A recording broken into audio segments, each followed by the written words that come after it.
It does result from some misunderstanding, some miscommunication, and I want to close this issue once and for all. It's coming up the city administrator's budget, Ms. Anthony. Okay. All right, I assume my will be spent on good things, and so let's move forward. Mr. Dyer. Madam President, I just first of all, let me publicly thank the Private Industry Council for the job placement services with the Bimbo flower plant in my district, where 200 to 300 people lost their jobs. So their professionalism and the courtesy extended to our employees was really appreciated. And so with that, I'd like to call a question for the board. All right, I'm actually just going to speak briefly. I will be, I think, the only person voting no. As a member of the WIB, there was a lot of discussion on this, and I can understand our city administrator's desire just to close out the discussion. But there was a lot of disagreement about whether what was requested was paid for, was done and all that. But as Mr. Gardner says, there was a lot of disagreement around that. But my concern about the way this report is written is it basically is saying a very worthwhile nonprofit is experiencing challenging time. A worthwhile nonprofit that has done good work and served many Oakland residents has experienced hard financial times, and therefore we're going to make a grant of general fund money. My observation in 9 years on the council is that there are 100 or 200 wonderful, very worthwhile nonprofits with whom the city grants for all kinds of things through the Oakland Fund for Children and Youth, the Measure Y, and there are competitive processes for that, and that every single one of them has dealt with extremely challenging financial times, as we all know. And my concern with this is that we set a precedent whereby every one of these nonprofits now, will be coming to the city saying, well, gee, I did a lot of work and you didn't really, pay me the full value of it. And I just think it sets a precedent that is not a great precedent to set. So for that reason, I'll be voting no. But Madam Clerk, please go ahead and call the question.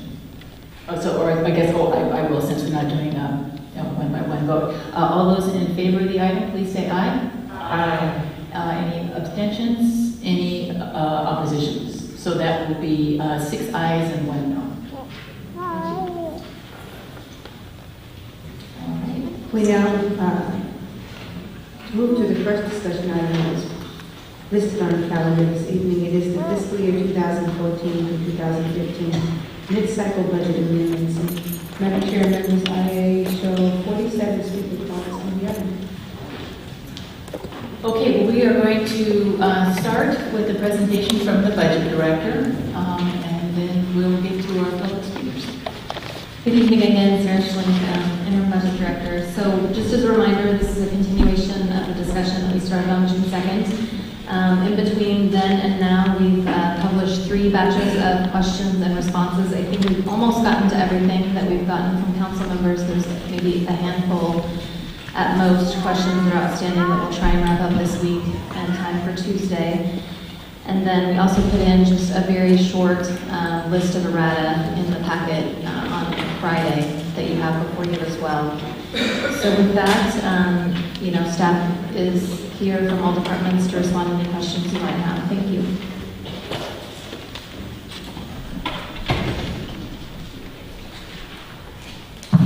All right, well, that was pretty short report. All right, so let us go to the public speakers. Madam Clerk, would you call the names? Helen Block, Jennifer Watsky, Catherine Sternbeck, Pat Tony, Mary Eileen Farrell, Susan Ginsky, Xavier Sabaja, Bruce Long, Antonio Vasquez, Alan Newens, Vianney Barrios, Vicente Soto, Ian Drum, Andy Nelson, and 2 comments, and I'll still just write it. All right, folks, and you can approach the mic in any order.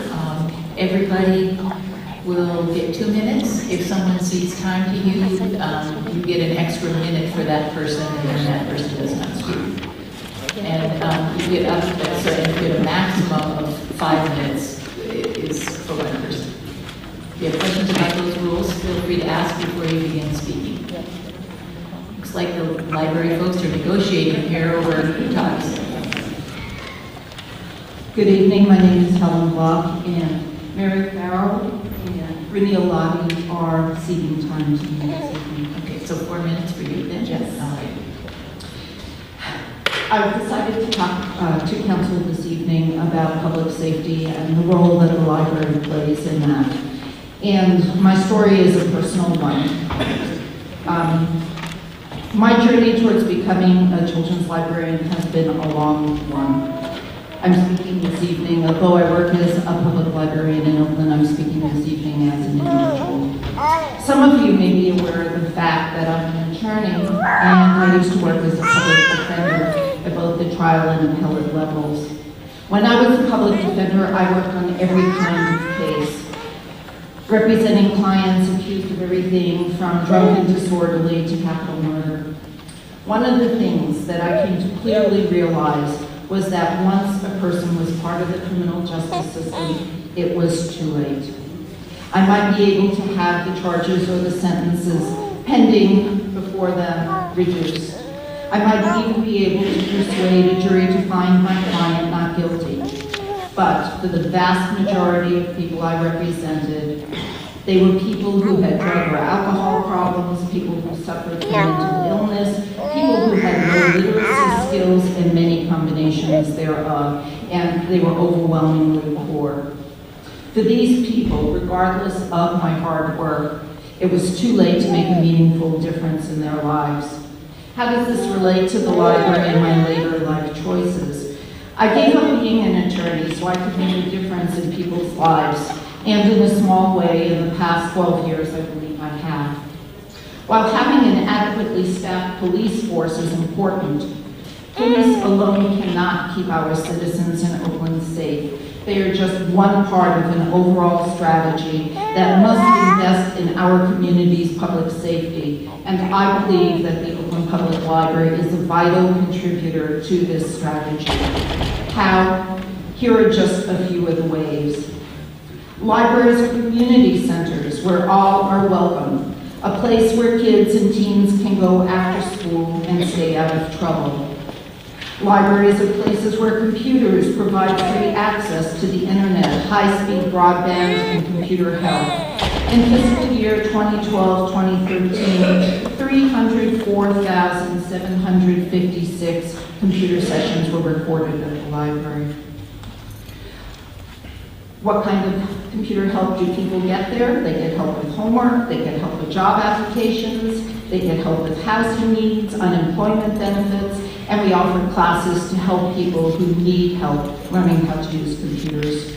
Libraries are places where kids can go after school, where they're kept off the streets and safe.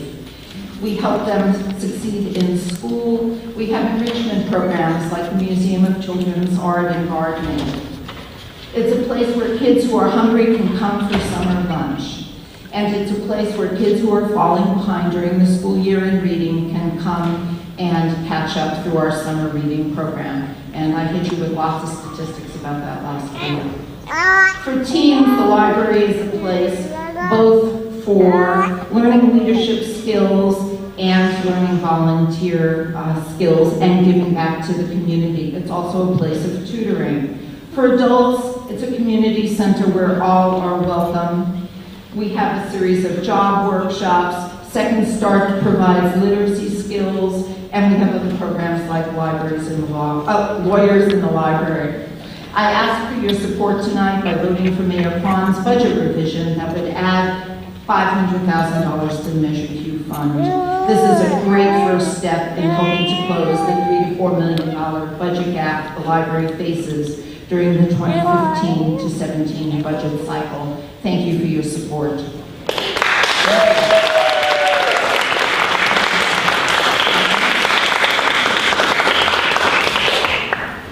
Hello there.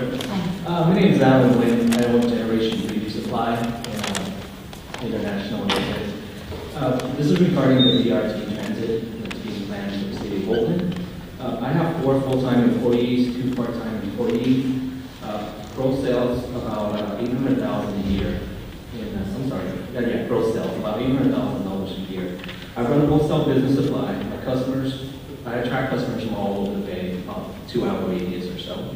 They will come to my business and also go to other businesses to purchase items, do their shopping. My big concerns with the BRT is loss of one lane of traffic, also parking congestion, traffic congestion, and my business rely heavily on those types of things to be open and free for customers to come in. With the BRT, also loss of loading. We load about 6 or 7 times a week, and the way the BRT is set up, we won't have a loading zone, and the loading zone there now will be inadequate because it's only roughly about 30 feet, in some places than 20. Some of the rakes that come in are 30 to 55 feet long, so we're going to be having to block the only traffic lane that we have since BRT is taking the lane for buses only. I recently bought the building, and I was never notified or even any type of public announcements about the BRT. And it's been in the works for over 10 years.